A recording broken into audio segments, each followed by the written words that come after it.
Let's welcome the Basha of District 120 Toastmasters. Basically, I'm lazy. I always wanted to be a stand-up comedian. People, we are serious. So, Sridhar, jokes apart. Somehow there is a myth that you have to be serious, you have to be grumpy, Who is Sridhar at home? A legend or a poor husband? especially in an entrepreneur's journey. We tend to be very logical. Certain things which you maintain, which you do in your life, right?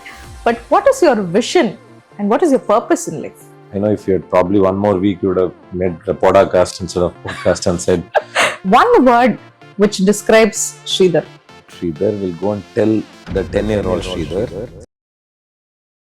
A great introduction is not just about naming someone, it's about creating an identity. While many of us strive to become an identity, only a few of us can master the art of becoming a brand. Today is special. You know why? I'm hosting a podcast with a person who doesn't create a brand name, he is a brand himself. The brand is Sridhar Ranganathan. Let's welcome the Basha of District 120 Toastmasters to our Division B podcast, Be the Voice. I'm Pavita, and you're tuned in for an inspiring conversation. Hi, Sridhar. Hi, Pavita. First of all, thank you so much for giving us your time, and I'm very excited to have you here today. Today, I'm going to learn and get to know many things about Sridhar apart from Toastmasters. So, my first question is that who is Sridhar apart from Toastmasters? So first of all, I want to thank you for having me here, and I want to thank Sridevi also for having me part of this podcast. I know I've been chasing me for a while, and I've been dodging that I'm traveling and all that. I know if you had probably one more week, you would have made a podcast instead of podcast and said, "No, I don't want you." And I was curious when I saw the other people who have been part of this podcast and why me. I asked Sridevi also, and she told me saying that we want to have variety, some good people and not so good people also. And I know that's why I'm here. So thanks for having me. Apart from Toastmasters, of course, I'm a part of Toastmasters. That's where I've been associated all the time now. If you're asking, apart from Toastmasters, 54-year-old, 5 feet 10 inches, salt and pepper, 78 kgs, enjoying life, celebrating everything of what's been happening, and blissfully living. Great, sir. So, next question would be like, you have said so many things about you, but one word which describes Sridhar. Grateful. Grateful. Why grateful? I've always had miracles in my life, I should say. I'm grateful for everything that God has given me. Whether it's people, my success, my career, everything has come as miracles in my life. And I've got far more than what I even dreamt of, what I even thought that I will achieve in my life. And many people have come in my life who have helped me to reach where I've reached. Every aspect of my life has been a wow or a wonder, I should say. So for that, I'm grateful. Great. So, one thing when you spoke, you said one thing which is salt and pepper. I'm so excited to ask you my next question because when I see one gray hair of mine coming out, I feel like, oh, I'm getting old. Even when I'm in my early 30s, but still I feel bad on seeing my grays coming out. How do you manage this salt and pepper and what is the miracle behind it? Basically, I'm lazy, I should say. I remember one of my friends, when he started coloring hair, every week he will stand in front of the mirror and keep looking for which hair is not black. So he has to pluck that out or he has to go and color that. I thought I don't have time for all that. So I just let it become gray a little bit. How much ever my hairstylist tried for almost 10-15 years, he kept trying to convince me. And I know if I fall for it once, then I will fall for it forever. So luckily for me and unfortunately for him, I never got converted. And then people started calling this as a very distinct feature of mine. Of course, now there's more salt than pepper, I should say now. But still, that has become my identity. So I thought let me better have that. as I it have is. heard about your humor, but I'm so happy witnessing it for the very first time. That on my podcast, I'm so happy having you. And a few words about your family. God packaged a great, what to say, customized set of people for me, and He handpicked, I think, the best of people who are to be created, who were actually created before, and then sent them to me. So I have wonderful parents, and I had a sister, a great brother, a lovely wife, and two children. The older son is my strength, I should say, and the younger one is my weakness. Mhm. So it's a phenomenal journey for me, with my family. The best gift that I've ever got in my life, I should say. Great. I'd like to hear more about your professional version of Sridhar as well. So, people, we are serious. So, Sridhar, jokes apart. Let's talk more about jokes apart. How did you get this name and tagline from, and what is the theme behind jokes apart? My partner Jen is responsible in getting this name called Jokes Apart. He proposed, and I found the name to be good. I immediately said okay. And then the first thing that we did was to find a website called jokesapart.com. It was available. And Jayan told me it cost 1.75 lakhs. And because he was paying that day, I said okay immediately. But jokes apart, I always wanted to be a stand up comedian. And the conventional stand up comedy somehow is more diverse, right? It actually has a combination of something below the belt, above the belt, and all that also. Somehow I wanted to find ways to perform in a corporate situation, a stand-up comedy. I did try that as well on a few occasions. Then when I became the managing director, when I started being humorous, people connected with me better. Then I thought, why should not I spread this to many other people as well? And then my intention was to actually start a CEO stand-up, a stand-up comedy club for CEOs. And that was my thought. But then if you're going and doing that, many people may not immediately come forward. Then I approached Jen, and we met on a Sunday morning, and Monday morning the company Jokes Apart was formed on the 5th of September 2023. And he and I thought this is a big gap that is available. While leaders are extremely successful, somehow there is a myth that you have to be serious, you have to be grumpy. Of course, you have to be serious, you have to be grumpy. You don't need to be grumpy. So you can enjoy, you can be humorous, you can be creative and witty. Exactly. And how can you still make the business or your journey successful or impactful? I always found that the connect was much better when I was humorous and when I was creative with people. And I've always tried something very different, and it worked. And Jayan also comes from the same school of thought. And whenever he comes on stage, people start laughing at him, Okay. with him, for him. So it is a great combination. I still learn a lot from him. He's another great God's gift to me, I should say. So I agree with one point, as you said, leaders need not be grumpy every time. It's all about how they make the environment so beautiful, and people will start enjoying what they do. And apart from that, I could see one thing, one statement from what you had said is you started being humorous. I was thinking you were born humorous. So is there any moment that you started being humorous? I wanted to be humorous, I should say. From there, I evolved becoming humorous. And that happens over many attempts. It doesn't happen so easily. Like how public speaking is when Toastmaster that we teach. Even humorous is an aspect of speaking which actually helps you connect better. So how an inspiration talk helps you connect, or at least we think that it helps us connect better. Humor also in one particular way helps us connect better. Now, the biggest difference is people ask me, how can I be successful as a humorous speaker? I ask them, when you try inspirational speeches, you don't ask this question. You always assume that you're inspired, right? But it may not be true. Correct. We don't validate, we don't judge ourselves when we give inspirational speeches. Correct. Same way when we try humorous speeches, when we try attempting to be humorous, initial stages it may not work really well because it has a pattern. You need to have the setting right, you need to build that suspense, you need to suddenly have that spontaneity. But all that will happen over a period of time. I'm still in probably LKG, UKG, I feel. There's a long way to go. We are not born. Then, if Sridhar is in kgs. You're well past. With this itself, you've gone ahead of me, I should say. Oh, sorry. Great.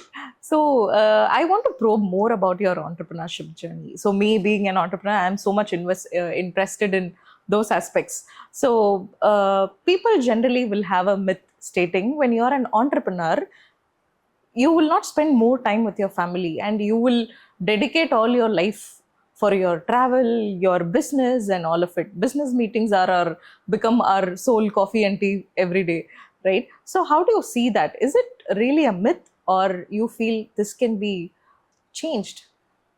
Yeah, I think definitely a myth, because even before becoming an entrepreneur, I never spent time with my family. So that way, it is not exclusive for entrepreneurs, I feel. But jokes apart, again, time management is more not managing time, managing ourselves. And I don't really worry about spending time with family in a particular fashion. If that's priority, then I spend time with that. Mm. And if work is priority, I spend time with work. So that way, you manage as and when, as per the requirement that comes up. It makes your life easy and comfortable. Correct, sir. As you rightly said, whenever we need to sleep, we can sleep. Whenever we need to take our me time, we can definitely take it. Whenever you want to spend time with your family, you can obviously do it. So, as we rightly speak about the me time, it's a Gen Z's term now, right?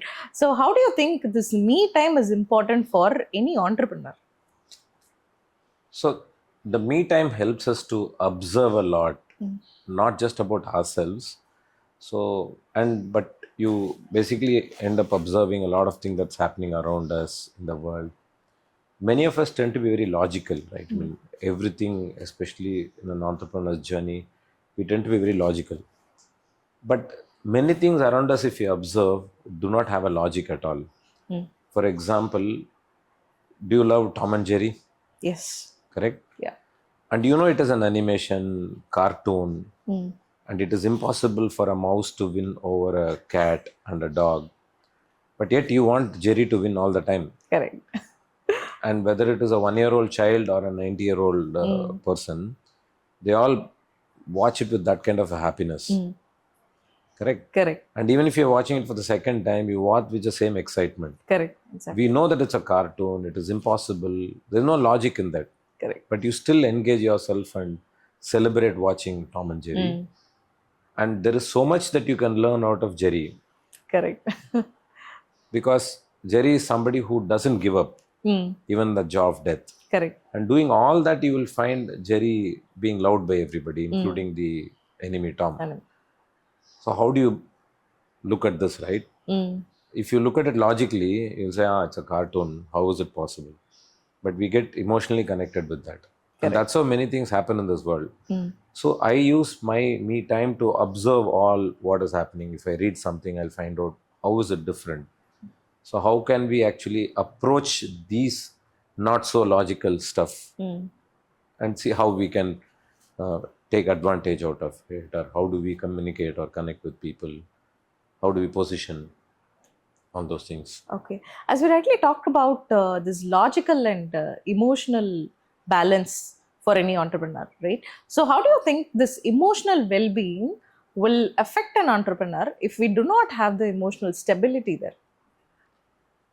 It is important because most of the time you take decisions, right? Decisions, if there is you don't have adequate emotional well-being quotient, if I have to call it that way, then you are likely to take decisions which could go wrong. Even if you're taking a wrong decision, you should have that emotional balance to take it, accept it easily, and then see, okay, what next? Correct. So some decisions are, especially in decision making, especially with regard to business, spending money, people, in all these areas, the emotional well-being is very important. And with that strength, with that mental health that you have, you'd be able to relate with people much better, I feel. When you are in love with yourself, when you know that you are strong, when you operate from a position of strength, Correct. you'd be able to approach anything and anyone with that kind of a strength, I feel. Correct. Exactly, Sridhar. So, my next question is, when you spoke about your emotional stability, is there any hobby of yours which is helping you to maintain that emotional stability?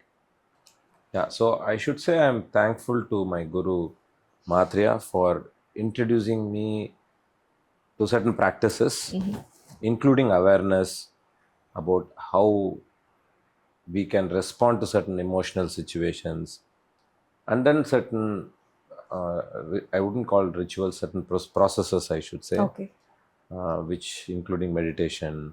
Nice. All those things help us to focus on those things and see how you can gain emotional maturity. Great. Okay. So, I also know that you're a very good badminton player. So, give us some light about your badminton journey. How did you start doing it? So my current love is badminton, I should say. I've tried my hands in many sports. I started with cricket and I still love cricket. And then I do running. Quite a lot of things actually. I strongly believe in this philosophy. If you fail, if you attempt on one thing and fail 1000 times, you become Edison. If you fail on 1000 things and still continue to keep persisting, then you become a special edition. So Correct. that's how it is. I keep Plus a trying many limited things. edition. I keep trying many things, and now badminton I enjoy a lot. I play at least 5 days a week, a couple of hours I play. I it's a phenomenal game, I should say. I should get to know. Even I started badminton, but couple of days I went, and later my health, my body didn't allow me to go, But so I I forgot the love route. badminton. If somebody calls me badminton, I leave everything and go. Great, sir. I should get some tips from you. And my next thing is, so you have certain things which you maintain, which you do in your life, right? But what is your vision and what is your purpose in life? Purpose, as I told you, I have been a beneficiary of mentoring or coaching or guidance in life. There are so many people who have touched me, who have helped me, and who have made me reach where I have reached, because I by myself wouldn't have reached where I have come. There's so many people who have helped me. I'm now thinking, how can I be that mentor, coach, or guide to many other people and see how it can exponentially reach. Correct. Thereby, many people can enjoy the benefit of what this world offers, the universe offers, like what I've got.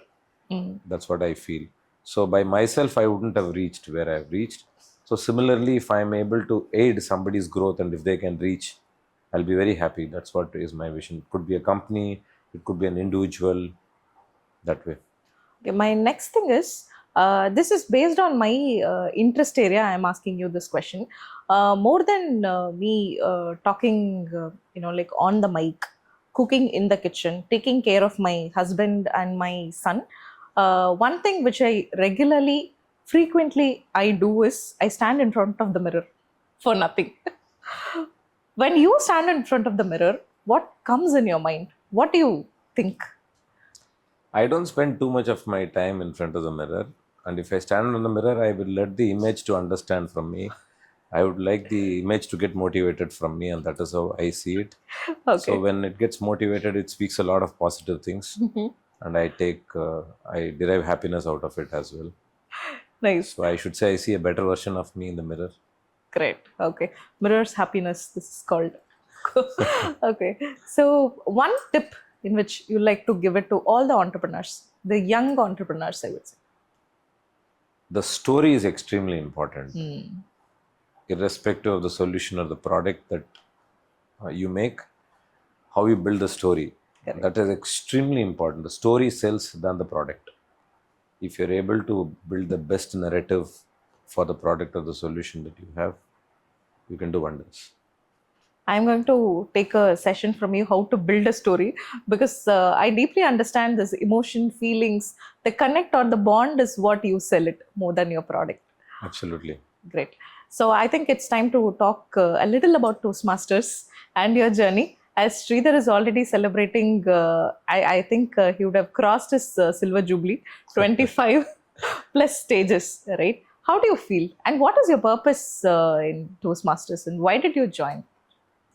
I always say that neither at home nor at office people listen to me. So I joined Okay. Toastmaster. Toastmaster is a place where people listen to everything that you speak. I still remember in my first meeting, I was called as a table topic speaker. I spoke for 45 seconds or so in that good afternoon and thank you occupied quite a lot of that. And then I blabbered something. And then there was this evaluator who actually evaluated the Hmm. table Table topics, topics. and he evaluated for almost 2 minutes Okay. of my 45-second speech. And he spoke a lot of good things about me, that you were great, you came up, you were so confident, you were brave, and all that. Then he said, I'll give one suggestion: next time speak something related to the topic, he said. Okay. So I like that appreciation. Uh-huh. And then also, if you notice in Toastmasters, you're not a subject matter expert. Hmm. You've not invited me because you know that I am in the healthcare industry and Yep. all that. Many people don't even know what I'm doing. Hmm. And so the diversity, that you being what you are, is more important than anything else. There's no fear of failure. You can, and that's why you see in Toastmasters, especially in icebreaker speech, people are ruthlessly honest. I'm a rowdy, I'm Yeah. useless, I failed. And you can never go and tell that in a corporate life, right? Correct. Because the interviewer will not take you. Correct. Or even if you're selected, the manager will start suspecting you. Yeah. So you cannot be so brutally honest. Whereas in Toastmaster, you don't care. Correct. And for that also somebody will come and tell, great, I've never seen anybody so honest. So you get appreciation for everything in Toastmasters. That's Hmm. one place. I think maybe because of that. And I always fell in love with that small ribbon, no? Because Ah. especially in my life, I never had an opportunity to touch certificates and all that. When somebody gave a ribbon, I felt very happy. Great. Okay. So I have hundreds of ribbons with me now. Great. When was it, sir? Which year was your first table topic that you did? I mean, I'm 20 years into the fraternity Hmm. now, Toastmasters. So it should be around 2005 somewhere, 2005, I think. 6. Great. So you spoke about the evaluations which has been given to you by the evaluator, right? So you would have had a set of things that Sridhar is about, right? So when you heard a lot of new things about Sridhar which you do not know, how did you feel? So all the good things that comes your way, you take it. Hmm. Some you may not be really, like how the introduction that you gave. I know that there's a lot that I have to achieve. Maybe you'll think there's a possibility that I will be able to achieve those things one day. But the beauty is that you go out of the way, right? And when I do the same thing to somebody else, I go out of my way. And you realize this when you are the president, your sergeant at arms. I'm sure you're the president now. So your sergeant at arms, week after week, if he or she has to introduce you, Correct. they have to go and find out good things about you, right? Hmm. Right, when I was the president, my sergeant at arms first asked me, what, tell me something about yourself. I told. Then 3-4 weeks he tried. Then he went to my family, my friends, my office colleagues, and all that. Then 10-12 weeks later, he came and asked me, saying that, can you tell something which the club doesn't know about you? Hmm. I said, whatever club doesn't know, I don't want them to know. But the beauty is SAS still has to go and find out many good things about us. Correct. And where can you find a fraternity which can give you an opportunity to look at good things, appreciate people? So I like those evaluations which where you find forcefully you find positive things in a speech. Great. So, can you explain more in detail about your first XCOM position? Only fun answers. More than the first XCOM position, I should say, when I became the president of a particular club in Bangalore, Mm. I was forced to become a president of that. Some 3-4 senior members spoke to me for hours together, Mm. explaining why I should become the president. And after I became the president, the next day they quit and went. So I was looking around, where were they who spoke to me so much to become the president? Mm. But it was good fun, I should say. I had a fabulous team, and I had a great vice president, education, and the other ex-com members also. I had one of the best moments when I became the president, I should say. Other roles, I don't remember what I really did when I became the first ex-com. Maybe my first ex-com itself was VP education, I think. VP Education. Okay. Maybe I don't remember that exactly. But this is one president thing I remember. Great. Great. Coming back to your professional experience, sir. So, which one do you think is very important? Power or money? So if you ask me between power and money, definitely money is more important. But if you ask me between money and position, then I would say position is more important, Position, because okay. the position can make a huge impact. From where you are, you can actually influence a lot and then make many things happen. If you look at the example of our past president of the country, Dr. APJ Abdul Kalam, there are many scientists who are there in ISRO who are equally qualified or who have achieved a lot, as much as what he had achieved. But when he became the president from that position, he was able to make a lot more impact and make a huge impact on this country and beyond. So I still feel that it is important that you have a good position, and money will automatically follow, I feel, Follow if you. you're in a good position. Great. Okay. So when you started your business, something or any instance or any experience that you gained out of it, you primarily thought it is a cakewalk, but you had failed miserably, or that incident would have given you a greater learning. So can you deep dive on it? See, nothing is cakewalk, and it is always a myth that it only happens in your own business. I'm sure, since I have been in the corporate for almost 3 decades, you have equal amount of challenges there. One good thing which probably helped me was when I was in the corporate, I felt I worked as if I'm an entrepreneur. Okay. Right, so that ownership was extremely important. Now, after getting into entrepreneurship, again, I'm not a full-fledged entrepreneur still. I'm on the advisory board of a few companies, and I'm an independent director of a company and all that. Jokes apart, and a few other companies, by virtue of my contribution in that company, and since I'm a co-founder, I'm a forced entrepreneur, I should say. Okay. But here I've actually swapped the whole thing. I said, why should I believe that I'm an entrepreneur? Why cannot I think that I'm an employee and I'm responsible or accountable for somebody? And it could be to myself. Correct. And that approach really helps me a lot, I feel. And hence the success or failure that happens between a corporate job and here, there's no major difference. And I take risks, definitely. And if it's a calculated risk, then it's good. Somebody once told me that you can always run behind a running train.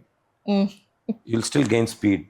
Okay. But if you run against a running train, you're likely to lose yourself. Correct. So even when you're taking risk, take that calculated risk, be wise. And that become a learning then. One important question, which I usually ask people, but people give me a different perspective and different answer for this question. I want to know what is Sridhar's version. What is God according to you? The build-up of the question, I was scared. You were asking me something not known. See, to me, God is that force which makes everything happen. And I evolved from being God-fearing to God-loving, I should say. And I enjoy the relationship with God now. So there is a force which knows everything about you, which is ready to give what you want, help you the way you want it. And if you're able to establish that loving relationship, it will be superb, I should say. I want to give you a fist bump because you spoke just like me. Because even I consider positivity is God. The love you give to others is really God. And last question. One advice I would say, you would say to Sridhar who was 10 years old or your inner child? So this 54-year-old Sridhar will go and tell the 10-year-old Sridhar, saying that spend the next 44 years with the same enthusiasm, energy, and interest that you have, taking the best of everything that comes your way, to see what I am today. And you will know that every passing year is a gift and you will enjoy. So just celebrate everything that comes your way. That's great. Celebration that always matters. Enjoy every moment. And I have a quick rapid fire for you. Are you ready? Yeah. Who is Sridhar at home? A legend or a poor husband? Husband, not a poor one. Okay. Early morning meetings or late night speech preparations? Early morning, always. Early morning meetings. You want to be a Toastmasters timer or a wife's reminder, especially when your wife asks you to take care of the cooker at the stove? Toastmaster timer always. Timer, that's better. Prepared speeches or table topics? Prepared speeches. Prepared speeches. Who's the best speaker at home, you or your wife? See, Toastmasters has taught me that you should not compare you with somebody else.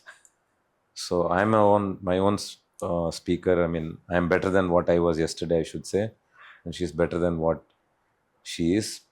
Only thing is, I'm a speaker of one variety, and she speaks all. She makes us prepare table topics, evaluation, judging, everything together. So both of you are a better speaker. Great. Home decisions. Apology first or explanation first? Silence. Silence. Okay. Still, I take that option. That's a good answer. One skill that connects all your major roles, you being an entrepreneur, a Toastmaster, a public speaker, and a responsible husband. One word which determines you. Good Or listener. one skill that connects you. Being a good listener. Good listener. Okay. Advice you ignore but give others. Adequate sleep. Okay. Biggest myth about entrepreneurs? We tend to think that we are very obsessed sometimes with what we create. We should actually give what is important to the market or to the society, rather than getting obsessed with what we have. Okay. So if you're able to fine tune it to what the market requirements or the audience require, like how we do it in speeches, then it'll be better, rather than we thinking that what we have created is the best. Okay. That's a myth, I should So, say. get the requirement, talk accordingly. Yeah. Okay. First income or first failure? Which taught you more? See, first income was a celebratory experience, so that we had different learning. And the first failure is not a good thing to have. So that would have taught me to become more matured and become better. So both are, I can't forget both of these actually. Okay. So it's Both are it's equivalently two important. dimensions of two sides of the same coin, I should say. Great. It's a true and tremendous journey that you had so far, sir. And thank you so much for your time.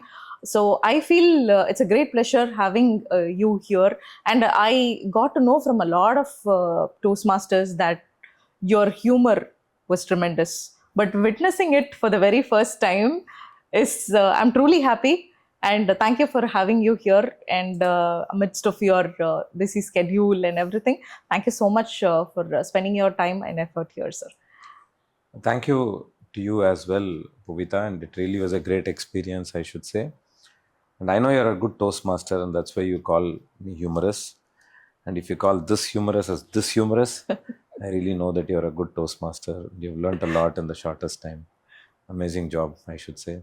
I want to thank Sridevi also for taking this initiative as a Division B director and spreading this, taking a lot of the existing Toastmasters to the world. Once again, a big thanks to you, sir. And thank you so much, everyone, whoever is watching this podcast. And I also thank Division B's podcast, Be the Voice. Take care. Thank you. Thank you.